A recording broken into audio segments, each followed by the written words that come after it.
Hello, नमस्ते, सत श्री अकाल। आज के गॉसिप में आप सबका स्वागत है। दोस्तों, जनाब का व्लॉग आ चुका है और व्लॉग देखने के बाद मैं ऐसी कमेंट सेक्शन स्क्रॉल अप कर रही थी एंड सडनली मेरी नज़र एक कमेंट पे पड़ती है।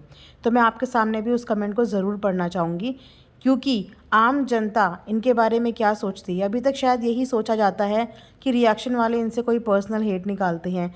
तो जी नहीं, हम रिएक्शन वाले सिर्फ वीडियो को एनालाइज करके बात करते हैं, लेकिन इनके कमेंट सेक्शन में कमेंट करने वाले लोग इनके बारे में क्या विचार रखते हैं वो मैं आप सबके सामने ज़रूर दिखाना चाहूँगी, क्योंकि वो भी एक ऑडियंस है और एक ऑडियंस के दिमाग में अगर कोई चीज़ आती है तो डेफ़िनेटली वो लिखती भी है और सोचती भी है। बस उसी सोच का इजहार मैं आप सबके आगे करती हूँ। तो इस कमेंट को आइए पढ़ते हैं। क्या शुएब, आप तो अपना स्लोगन चेंज कर दो, क्योंकि खुश तो तुम सिर्फ अपने आप में ही रहते हो।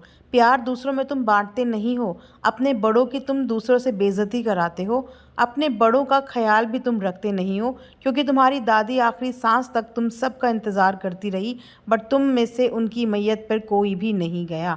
पेरेंट्स की रिस्पेक्ट भी तुमसे होती नहीं है, क्योंकि तुम अपने पेरेंट्स को अलग अलग रखना प्रेफर करते हो।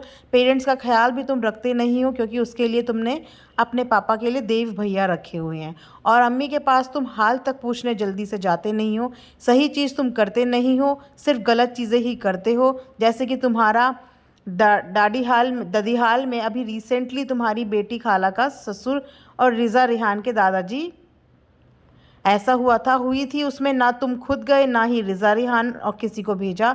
तो क्या करते हो तुम इतनी बड़ी बड़ी बातें। तुम्हारे स्लोगन तो ये होना चाहिए, खुद ही खुश रहिए और दूसरों को नफ़रत बांटिए। अपने बड़ों को मरने के लिए छोड़ दीजिए और सही चीज़ बिल्कुल मत कीजिए, सिर्फ गलत चीज़ें ही कीजिए। लिटरली मुझे ना बड़ा ऑकवर्ड लगा कि एक आम पब्लिक, एक आम जनता इस व्लॉग को देख के और इन लोगों को देख के क्या ख्याल करती है।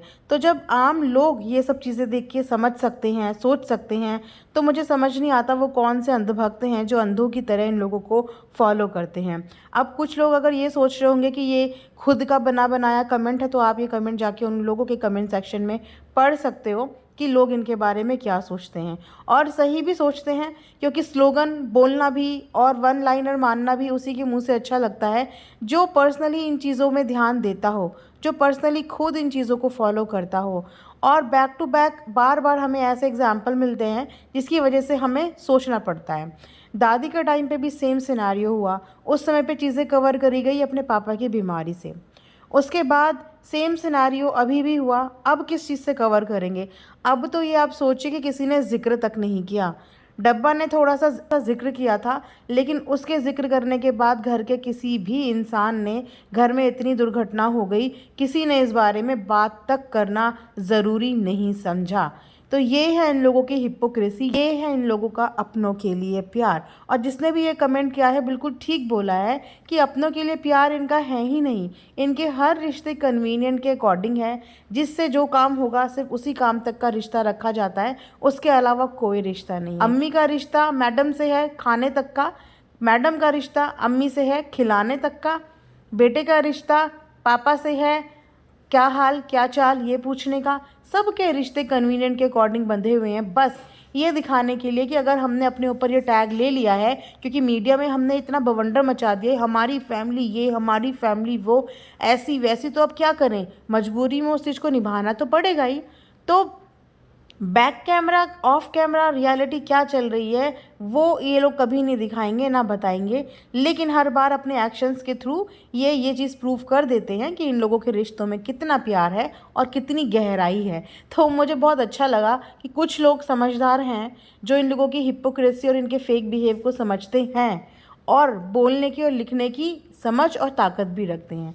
ये था मेरा आज का एक रिएक्शन। आई होप आपको समझ आया होगा और अच्छा लगा होगा। Thanks for giving your time to आज की गॉसिप।